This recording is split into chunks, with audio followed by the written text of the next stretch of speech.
It's Only Sport with Martin Devlin on the platform. Brought to you by One New Zealand. Let's get connected. Don't tell me. You should be. You happy about that. bollocks Don't tell me what I should be bloody happy about, mate. Mate, are you on your mobile phone? Yes, I am. Why?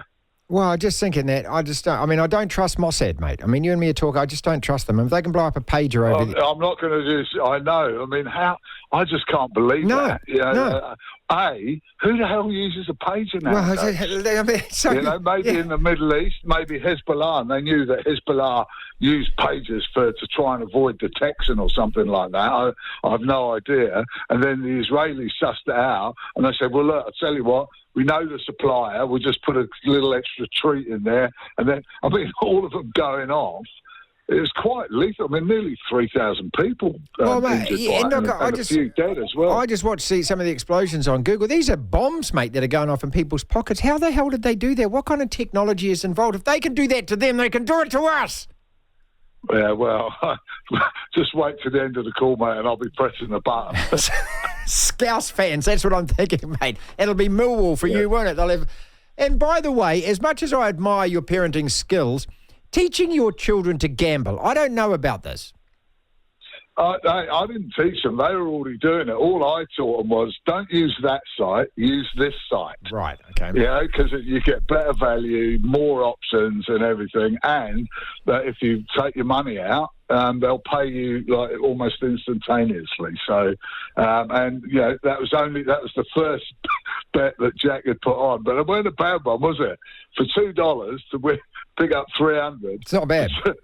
For $2, But mind you, I don't know. He must have been had some sort of psychic powers, sensing a result. Like, what was it? Trent Alexander to an assist, Kanate to get booked, Van Dijk to score, so more than 6.5 corners or whatever it bleeding was. It's just, it's quite an impressive guess. Great multiplier. Let's talk about that Champions League. Lachlan signed on to days in and got it today, so more money down the gurgler to watch your favourite sports. Bayern win 9-2. Harry Kane gets 4. 3 of them are penalties, Smiles. In any game of football, if you can front that goalkeeper 3 times and score 3 times off the penalty spot, that's a huge, huge thing to do. Yeah, and Andrew scored in open play as well. Yeah, and we'll come back to him a little bit later on. But just the game, that DAZN or DAZN or whatever you want to believe and call it, I had to sign on this morning as well, and I was tossing up whether to bother or not. But you want to watch those games, don't you? Even if your team's not involved. I've got to keep being sport because it's got the Carabao Cup and West Ham is still in it. Go on. And I watch a lot of the European leagues are on there and the lower echelon, yes, in England, which is always good fun to watch that. And you've got to have Sky for the Premier League. So it's basically where we used to have the magnificent advantage over the rest of the world, where we had one provider, being Sky, giving us all of it. Now we're just like Europe. I remember years ago going to England, my mate saying he had to have about 4 subscriptions just to watch Chelsea in the Premier League, and that's on top of his season ticket. Well, as far as the Champions League go, good win for Villa, good win for Bayern, good win for Liverpool. It's all up and underway. It's a brand new format, people, where it's all one league. You play 8 games, and then the top 8 go through, and blah blah blah. You kind of work it out. Rodri saying that the footballers are playing too many games. Miles, I have some empathy for him here. I don't have empathy on the idea that they're going to go on strike. But this is what the greeders have done, mate, and they do it with every sport. So now you've got the Champions League in a bigger format. You play more games. You've got this European Nations Cup that UEFA introduced, so that you have to play more international windows, more games. Next year, the World Club competition, more games. The FIFA World Cup is 48 teams now. It was 24 when New Zealand qualified in 1982. They are squeezing a hell of a lot more football in for these guys. Yeah, they are, mate. But in terms of the Nations League, that's just replaced the meaningless friendlies. And although it may not mean that much to the bigger sides, it's been a fantastic boon for the lesser sides. They're getting more competitive games, and actually, the likes of San Marino and Andorra and Liechtenstein and Luxembourg actually getting results every now and again. But it also means that a couple of them qualify for the Euros, which is another great thing for it. But I agree with you. A lot of them, though, are just vanity projects. The Club World Cup, that was Sepp Blatter, I think, from memory. What a load of bollocks. No one cares about it. The players don't really want to play in it. It's a Mickey Mouse. So that's one thing. The 48 teams at a World Cup, that's, again, just purely about money. But it's on the other side of it, though, and I know some players, internationals whose clubs go all the way are going to play 70 games or something in a year. That's a hell of a lot of games from, to a lot of players. But the reality is they're getting paid £200,000, £300,000 a week. It's not as if they're going down a mine for 45 hours a week. They train for a couple of hours a day. Sometimes they get the day off. Even when they've gone to travel, well, they're not down the back of the plane. No, they're not. Presents, are they?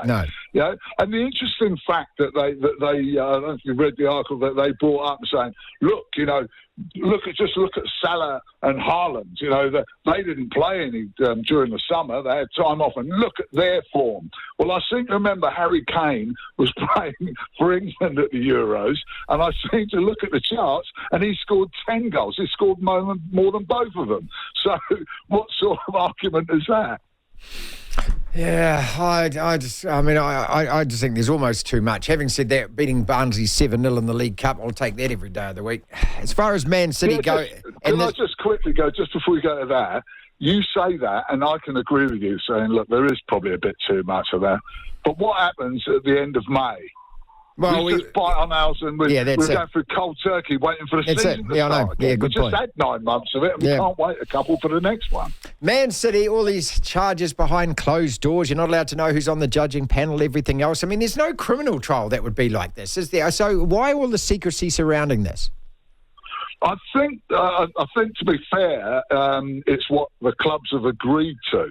But with a case as big as this, I mean, the fans especially are going to be looking at this, and they've already seen the likes of Everton and Forest get punished. And they're going to think, well, A, this has been hanging around for such a long time. Why hasn't it been dealt with before? And B, they're not going to trust it. There's so much money. Apparently, there's teams of lawyers already turning up for Manchester City. And we've spoken about this before, how much bloody money they've got. Yes. And that could well be one of the reasons why the Premier League decided to take it, be careful about it and make sure they dotted their, I's and crossed their T's before they went out there, because they knew that they could get turned over. But there should be transparency. The fans are probably going to demand it. Apparently, they don't even have to put out a transcript or report after it. That's right, yeah. It's Only Sport with Martin Devlin on the platform. Brought to you by One New Zealand. Let's get connected.